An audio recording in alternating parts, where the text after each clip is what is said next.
नजरिया बदलो। हम सब यही चाहते हैं कि अपनी जिंदगी को अच्छी तरीके से जिएं, इस जिंदगी को सद्गुणों से भरें, एक ऐसी जिंदगी जिएं जिससे औरों की जिंदगी भी कुछ बेहतर बना सकें।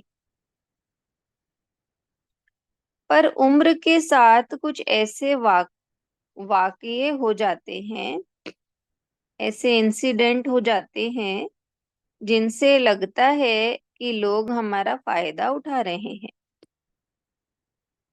या जो हमारा है उसे लेने की कोशिश कर रहे हैं। तब हम अपना रुख बदलने लगते हैं। फिर औरों की मदद करने की बजाय हम इस ताक में रहते हैं कि हमारा फायदा कैसे हो। हर आदमी की जिंदगी में ऊंच नीच आती है। कोई भी इंसान, कोई भी ऐसा इंसान नहीं जो इस जिंदगी में कोई सुख नहीं झेलेगा या जिसे कभी सुख नहीं मिलेगा। एक ढोलक की तरह जिंदगी झूलती रहती है, खुशी और गम के लम्हों के बीच।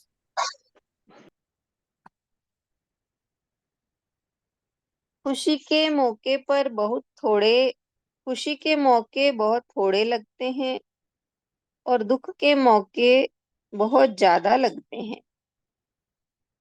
हम सोचते हैं कि हमारी कोई मदद नहीं करेगा और फिर हम अपने लिए जीना शुरू कर देते हैं। एक हरा भरा वृक्ष था, उस पर फल और फूल बड़े अच्छे लगते थे। बहुत से परिंदे उस पेड़ के ऊपर घोंसला बनाकर रहते थे और वही खाते पीते थे। कई मुसाफिर भी उसकी शीतल छाया के नीचे आकर आराम किया करते थे। पेड़ के आसपास हमेशा रौनक रहती थी, तो वह पेड़ भी बड़ा खुश रहता था।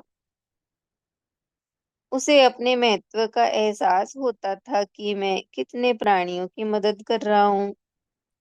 उसे अपने बड़प्पन का एहसास होता था कि मेरा इस धरती पर खड़ा होना सार्थक हुआ, क्योंकि परिंदों को खाना मिलता है, मुसाफिरों को शीतल छाया मिलती है। पेड़ की जिंदगी आराम से गुजर रही थी।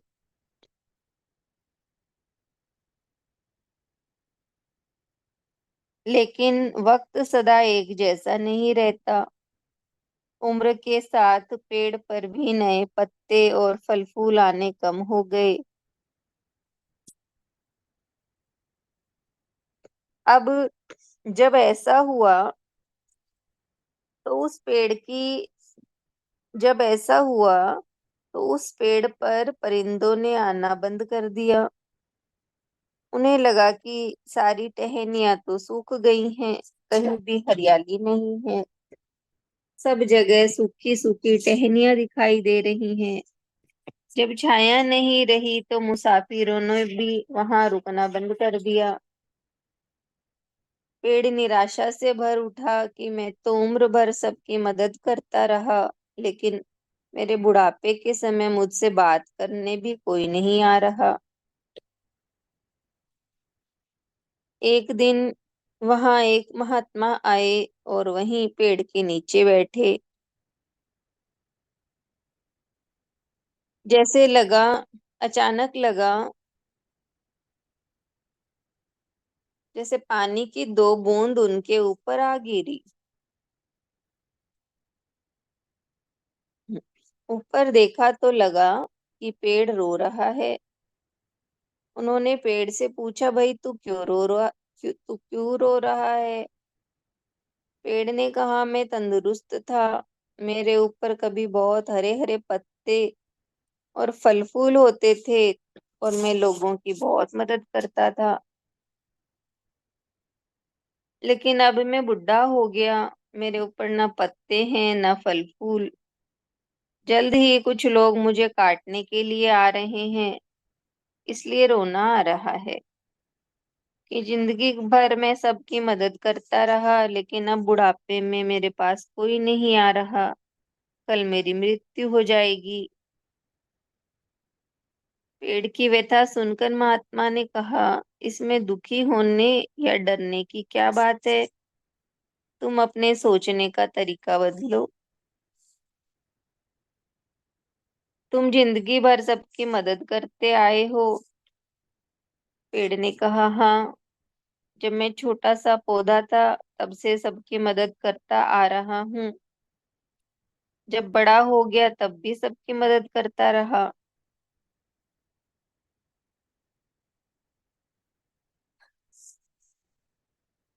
तब महात्मा ने कहा, तुम ये समझो कि अब तुम्हारी मृत्यु में भी तुम उनकी मदद करने जा रहे हो। जब वे तुम्हें काटेंगे तो तुम्हारी लकड़ी का भी कहीं पर इस्तेमाल होगा। वह भी तो किसी की भलाई के लिए ही काम आएगी। यह बात सोचकर पेड़ का मन खुश हो गया। और जब वह खुश हो गया तो अचानक उस पर फिर से हरियाली आ गई, और तब उसे कोई काटने के लिए भी नहीं आया। इतना ही है लेसन। नजरिया बदलो। यानी हम हर वक्त नेगेटिव सोचते हैं, लेकिन जब उसी को ही हम पॉजिटिव कर लेते हैं, उसी बात को, उसी घटना को पॉजिटिव वे में लेते हैं, तो जीवन वैसा ही मुड़ जाता है। यानी पॉजिटिविटी, परिस्थिति बदल जाती है।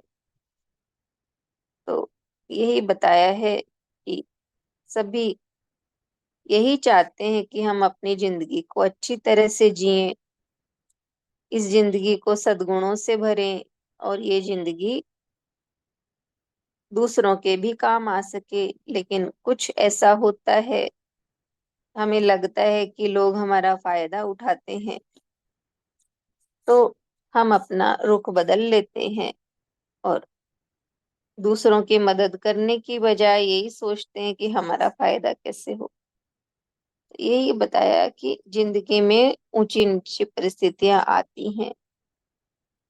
कोई भी ऐसा इंसान नहीं जिसके जीवन में सुख ना आया हो। सुख आता है सभी के जीवन में, लेकिन हमें लगता है कि हमारे जीवन में खुशी थोड़ी है, दुख बहुत ज्यादा है, और फिर हम दूसरों की मदद नहीं करते, खुद के लिए ही जीने लगते हैं। तो ऐसा ही हमें बताया है वृक्ष के उदाहरण से। तो संत ने किस तरह वृक्ष का नजरिया बदला, और फिर से वो नजरिया बदलने से वो फिर से हरा हो गया और उसे कोई काटने भी नहीं आया।